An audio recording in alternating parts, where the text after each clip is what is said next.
simply we must learn how to love, how to develop love on ourselves. Because you have to appreciate yourself.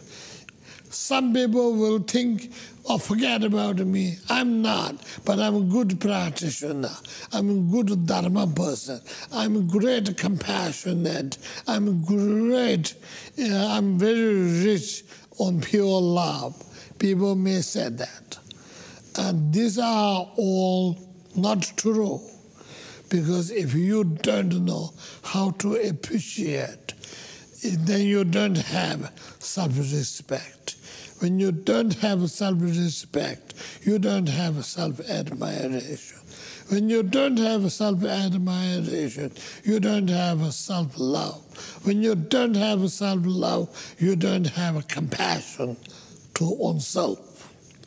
If you don't have a compassion on self, you don't care for yourself. You are losing basic principle of that you would like to engage in contemplative activities.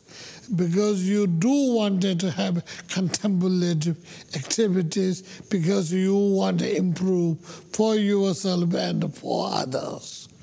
You would like to engage for the contemplative activities because you wanted to do better than you used to do. We have a lot of dissatisfactions in the traditional quote-unquote, official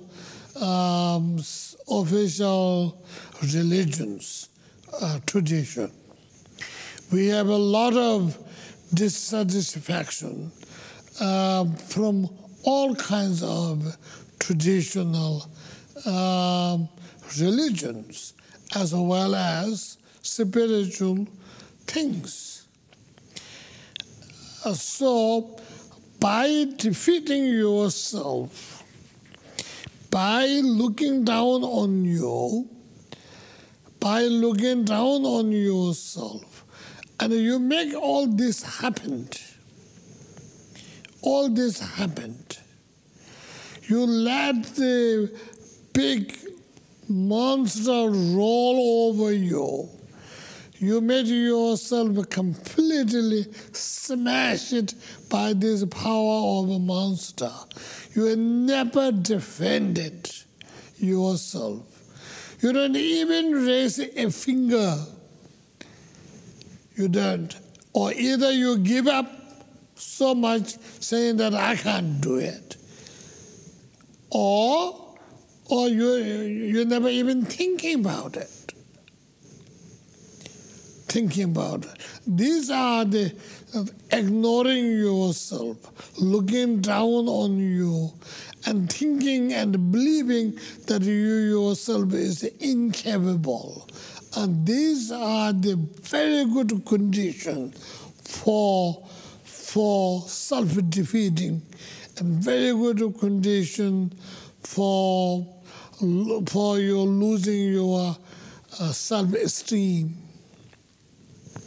You're really giving wide way for the ego to roll over you. Roll over you. This is our mistake.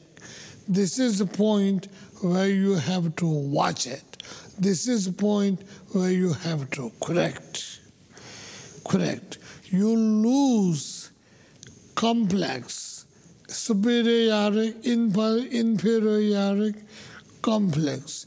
You lose exaggerated praise for yourself, but you don't lose self-esteem. You don't lose self-respect. You don't lose your own honor. So these are important points. And love, compassion brings that. Love, compassion support that. They support love, compassion support them. They are interdependently helping each other unless we decided not to. If we decided not to, we do have all the power to reject everything you want to. You have all the power to beat yourself up whatever you want to. So we don't. We move forward. We move on love. We move on compassion. Compassion is based on the caring. If there is no care, the compassion will be meaningless. Meaningless. Compassion will be simply relief activities. We have to see relief activity and genuine compassion. There is a difference. All relief activities are not genuine compassion. But all genuine compassion may be relief activity. Knowing that, seeing that yourself. So it is so important that we engage ourselves in the improving and moving forward. Try to reach ultimate, unconditioned, unlimited love. Try to reach ultimate, unconditioned, unlimited compassion, which we have a way.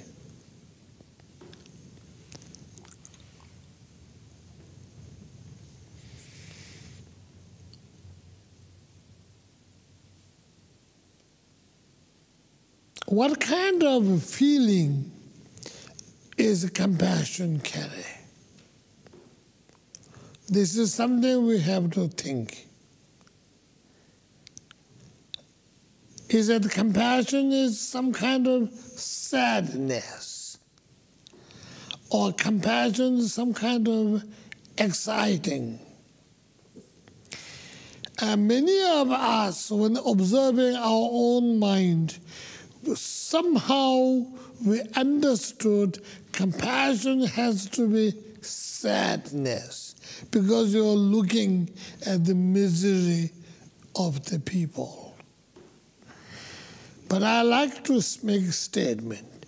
Compassion is not a sadness. Sadness. Compassion is very exciting because you yourself is giving an opportunity to moving yourself forward to the betterment.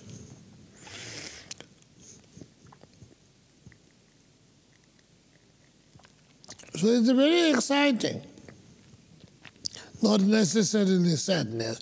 Although you noticed suffering, if you don't notice suffering, and if you don't develop dislike to the suffering,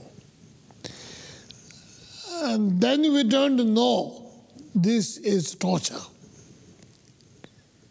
This is difficult. Not only we have to see the misery, but disliking that. If you don't dislike and you don't care whether it comes or goes or doesn't come. So if you like it, if you care, you don't want them reappeared, these miseries. See them, recognize them, know them, this is misery, and don't want them. Give a statement of unwelcome. Give notice of eviction from your mind. And try to challenge. Because if you give up, you give up. You don't care, so you give up. If you care, you don't give up. You challenge. Besides that, we are an educated person. We just simply do not give up. We are not sort of faith-oriented, blind faith person. We do it. We look critically. We examine our mind carefully. So we should do that. That's a great thing. Great thing. And also do not satisfy easily. And you see a little bit of suffering, and then you can, a little bit of sort of idea of rejection. Tibetan Buddhists have their nickname for this. The nickname is called hairy renunciation. It's not a true, genuine renouncing. It is hairy renouncing. Look like it doesn't push you, but it's like a little hair, soft air touching, brushing. It's not deep enough. It's not strong enough. It's not a word for hairy rejection. You just genuinely need a strong rejection of the pain, suffering that we go through. Very strong dislike, very strong rejection, very strong desire not to associate. And these are genuine compassion. Whether it's focusing on you, whether it's focusing on I, or whether it's focusing on my. So we do need both. We need to focus on I, we need to focus on my. So we need to focus on self, we need to focus on us. So once we be able to move that, we are moving towards compassion. Compassion is not that easy. It is very complex. But beginning of caring, little whatever it may be, do not ignore. This is also compassion. We talk about the big compassion somewhere, but nothing is valuable within us, and that will be useless. That will be harmful rather than helpful.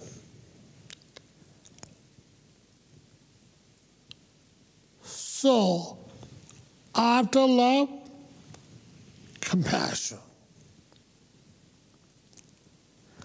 You can develop compassion through a mental practice, through logical reasons, through spiritual performance, rituals. Sort of I'm sarcastically saying spiritual performance.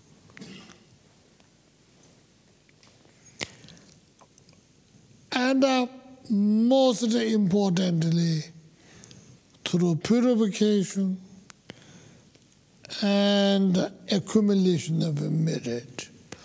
All of them has to go together. Analyzation of a mind, analyzation of a compassion itself, and analyzation of its consequences.